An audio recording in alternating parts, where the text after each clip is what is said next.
सुप्रभात छात्राओं। आज एक लंबे अंतराल के पश्चात मैं आपके लिए वीडियो बना रही हूँ। पिछले दिनों में मैंने लिपि के संबंध में कुछ पीडीएफ नोट्स में अध्ययन सामग्री आप तक प्रेषित की है। उसका अध्ययन आपने किया होगा और जाना होगा कि लिपि क्या है। तो उसी को आगे बढ़ाते हुए हम आज लिपि के संबंध में ही चर्चा करते हैं। तो लिपि के बारे में हम जानें तो भाषा अपने मूल रूप में ध्वनि पर आधारित होती है और लिपि उन ध्वनियों या भाषा के शब्दों को रेखाओं द्वारा व्यक्त करती है। तो लिपि और भाषा में अंतर क्या है? माध्यम का अंतर है। भाषा ध्वनि पर आधारित है, लिपि रेखाओं द्वारा उन ध्वनियों को व्यक्त करती है। तो यह माध्यमगत अंतर है जो लिपि और भाषा में होता है और इसी में लिपि क्या होती है यह भी एक प्रकार से स्पष्ट हो जाता है कि अभिव्यक्ति के दोनों माध्यम हैं अलग अलग। लिपि भी अभिव्यक्ति का माध्यम है, लेकिन जो ध्वनि रूप अभिव्यक्ति है उसकी लिखित अभिव्यक्ति लिपि है। तो लिपि के बारे में जो हम चर्चा करें कि लिपि भाषा का ही स्थूल रूप है। लिपि एक जो लेखन रूप है भाषा का स्थूल रूप है, तो वो लिखित माध्यम जो है, लेखन का माध्यम है, वह लिपि है। लिपि के संबंध में लिपि की उत्पत्ति कैसे हुई होगी, उसका विकास किस प्रकार हुआ और उसी में उस विकास क्रम में हम चित्रलिपि के संबंध में, भावलिपि के संबंध में और ध्वनि लिपि के संबंध में हम पहले अध्ययन सामग्री के माध्यम से आपको जानकारी मैं पहुंचा चुकी हूँ।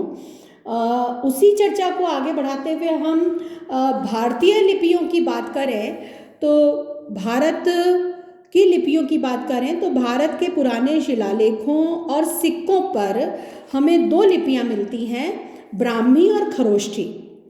पुस्तकों में और अधिक लिपियों के उल्लेख मिलते हैं। जैनों के पन्नवणा सूत्र 18 लिपियों का उल्लेख मिलता है। जैनों के पन्नवणा सूत्र में 18 लिपियों का उल्लेख मिलता है और लिपियां भी पुस्तकों में मिलती हैं, लेकिन मुख्यतः पुराने शिलालेखों और सिक्कों पर हमें दो लिपियां ब्राह्मी और खरोष्ठी देखने को मिलती है। तो इन दोनों लिपियों के संबंध में हम जानकारी एक एक करके प्राप्त करने का प्रयास करेंगे। आज हम खरोष्ठी लिपि के संबंध में पहले चर्चा करते हैं। खरोष्ठी लिपि का प्रयोग उत्तर पश्चिम भारत में होता था। शहबाजगढ़ी पंजाब का यूसुफजई जिला और मानसेरा पंजाब का हजारा जिला में अशोक के अनेक अभिलेख हमें प्राप्त होते हैं जो खरोष्ठी लिपि में लिखे गए हैं। तो इन स्थानों पर जो अशोक के अभिलेख हैं उनमें खरोष्ठी लिपि का प्रयोग हमें मिल जाता है। वस्तुतः खरोष्ठी लिपि एक विदेशी लिपि थी जो उस भूभाग में प्रचलित थी, पंजाब में प्रचलित थी, क्योंकि वह भाग कुछ दिनों तक ईरानियों के अधिकार में रहा था और उनके संपर्क में आने के कारण खरोष्ठी का प्रचार वहाँ तक हो गया था।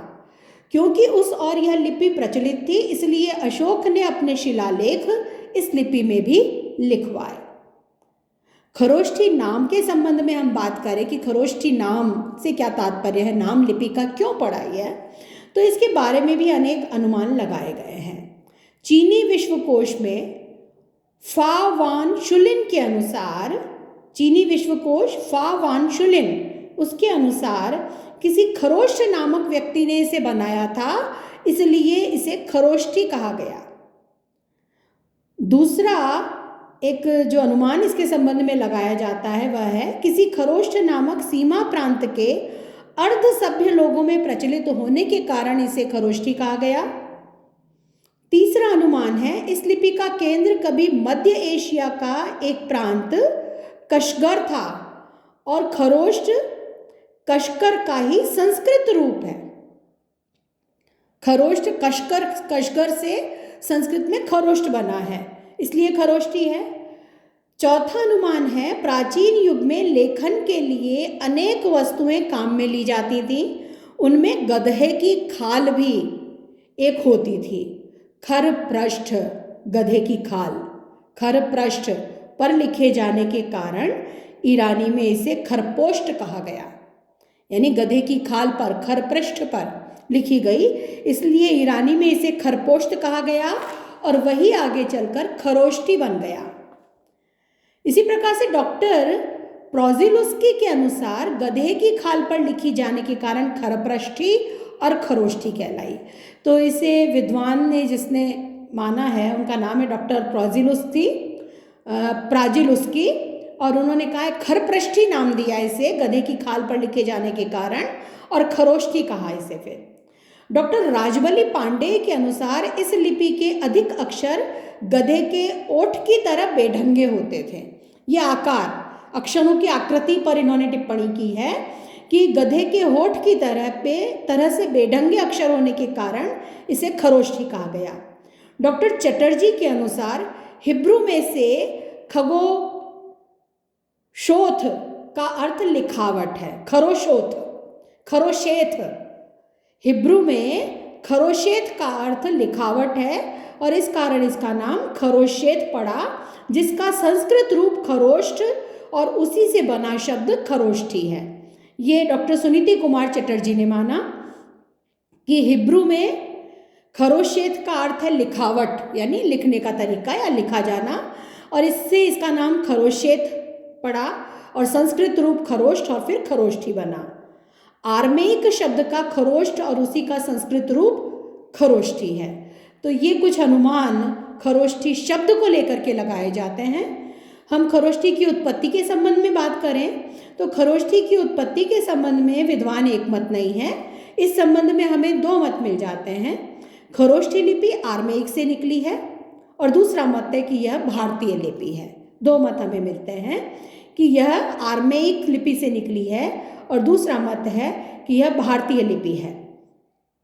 पहला, लिपि वेत्ता जी बूलर के अनुसार खरोष्ठी लिपि आर्मेयिक से निकली है। यह आर्मेयिक के अनुसार ही दाएं से बाएं लिखी जाती है। आर्मेयिक लिपियां हैं वो भी दाएं से बाएं लिखी जाती हैं और खरोष्ठी भी दाएं से बाएं लिखी जाती है। इसलिए जी बूलर ऐसा मानते हैं कि ये आर्मेयिक से निकली है लिपि है। दूसरा जो मत है उस संबंध में वो है खरोष्ठी के 11 अक्षर बनावट की दृष्टि से आर्मेयिक लिपि के 11 अक्षरों से बहुत मिलते जुलते हैं। साथ ही इन 11 अक्षरों की ध्वनि भी दोनों लिपियों में समान है। तो आर्मेयिक लिपि से मिलते जुलते अक्षर और उसी के समान उनकी ध्वनि के कारण इसे माना गया कि यह आर्मेयिक से निकली है। तीसरा मत आर्मेयिक से निकला होने का जो माना जाता है वह है कि आर्मेयिक लिपि खरोष्ठी से पुरानी है और इसलिए यह कहा जा सकता है कि खरोष्ठी आर्मेयिक से ही निकली होगी। चौथा मत है तक्षशिला में आर्मेयिक लिपि से प्राप्त शिलालेख से यह स्पष्ट हो जाता है कि भारत से आर्मेयिक लोगों का संबंध था और इस कारण से यह माना जा सकता है कि खरोष्ठी आर्मेयिक लोगों के संपर्क के कारण भारत में आई और आर्मेयिक लिपि से ही खरोष्ठी निकली है। तो इन तर्कों से खरोष्ठी का आर्मेयिक से संबंध स्पष्ट होता है। लिपि शास्त्र के भारतीय विद्वान डॉक्टर गौरीशंकर हीराचंद ओझा भी इस मत को मानते हैं। वो भी इसको स्वीकार करते हैं कि खरोष्ठी है वो भारतीय लिपि नहीं है, यह आर्मेयिक से निकली हुई लिपि है। लिपि शास्त्र के आधुनिक विद्वान डिरिंजर ने भी इस मत को स्वीकार किया है। खरोष्ठी लिपि को शुद्ध भारतीय लिपि मानने वाले विद्वानों में डॉक्टर राजबली पांडेय ने अपनी पुस्तक इंडियन पैलोग्राफी में इस मत का प्रतिपादन किया है कि खरोष्ठी लिपि शुद्ध भारतीय लिपि है। तो गौरीशंकर हीराचंद ओझा और डिरिंजर तो मान लेते हैं कि यह आर्मेयिक से निकली हुई लिपि है, भारतीय लिपि नहीं है, लेकिन भारतीय लिपि मानने वाले विद्वान है डॉक्टर राजबली पांडेय और वे इसे शुद्ध भारतीय लिपि मानते हैं। अब हम देखते हैं कि खरोष्ठी लिपि की विशेषताएं क्या क्या हैं। खरोष्ठी दाएं से बाएं की ओर लिखी जाती है, अतः सामी वर्ग की किसी लिपि से इसका उद्भव हुआ होगा। विद्वान अरबी लिपि से खरोष्ठी को उद्भूत मानने के पक्षपाती हैं, क्योंकि हम देखते हैं कि हमारी जो भारतीय लिपियां हैं वो बाएं से दाएं की ओर लिखी जाती हैं। हम देवनागरी भी बाएं से दाएं लिखते हैं, रोमन भी बाएं से दाएं लिखी जाती है। अंग्रेजी जो हम लिख रहे हैं रोमन लिपि में वह भी बाएं से दाएं लिखी जाती है। लेकिन जो अर्मी लिपि है और सामी वर्ग की लिपियां हैं वो दाएं से बाएं की ओर लिखी जाती है और खरोष्टी भी दाएं से बाएं लिखी जाती है। तो ये माना जा सकता है कि अर्मी लिपि से खरोष्टी का उद्भव हुआ होगा। खरोष्टी में वर्णों की संख्या केवल 37 है, जो आर्य भाषा की समस्त ध्वनियों को अंकित करने में असमर्थ है। केवल 37 वर्ण है इसमें। आर्य भाषा में ध्वनियाँ बहुत सारी हैं तो उन्हें व्यक्त करने में ये असमर्थ है। इस देश में खरोष्टी के त्याग का यह भी एक कारण रहा होगा कि खरोष्टी को अपनाया नहीं गया। विदेश से तो यह आई लेकिन इसे ज़्यादा नहीं अपनाया गया।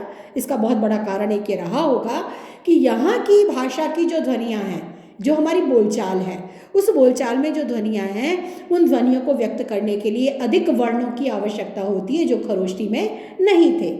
खरोष्टी के स्वरों और मात्राओं में ह्रस्व और दीर्घ का भेद नहीं है। हमारी जो भारतीय लिपियां हैं, खासतौर से हम ब्राह्मी को देखें या हम बाद में देवनागरी को भी देखें, अन्य भारतीय लिपियों को देखें, उन सब में ह्रस्व और दीर्घ दोनों प्रकार के स्वर हमें मिल जाता है और उनकी मात्रा की व्यवस्था भी है। लेकिन खरोष्टी में ऐसी व्यवस्था नहीं है।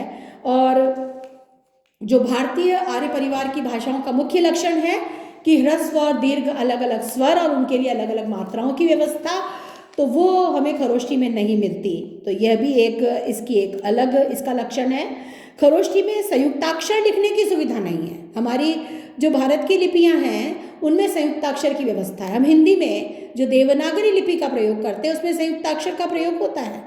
संयुक्ताक्षर लिखने की, संयुक्त वर्ण लिखने की व्यवस्था हमारे पास है और संयुक्ताक्षरों का प्रयोग हमारी भाषा में बहुत होता है। हमारी ऐसी ध्वनियाँ हैं तो उसकी व्यवस्था संस्कृत में भी है और हिंदी में भी है। तो हमारी लिपि में उसकी व्यवस्था है क्योंकि हमारी भाषा में उसका प्रयोग है। लेकिन खरोष्टी में हम देखें तो संयुक्ताक्षर की सुविधा हमें नहीं मिलती, जबकि संस्कृत जैसी भाषा जो संयुक्ताक्षर बहुल भाषा है तो उसमें उसे लिखने में और हिंदी लिखने में यह लिपि असमर्थ है। वस्तुतः खरोष्टी विदेशी लिपि ही थी जिसका राजनीतिक कारणों से पंजाब तक प्रसार हो गया था और उस भूभाग में प्रचलित होने के कारण जनसाधारण के लिए सुलभ और सुविधाजनक समझकर अशोक ने अपने अभिलेखों में इसका प्रयोग करवाया होगा। खरोष्टी को इस देश की लिपि मानना या ब्राह्मी का खरोष्टी से संबंध जोड़ना वास्तव में अयुक्ति संगत है। इसे हम भारतीय लिपि नहीं कह सकते।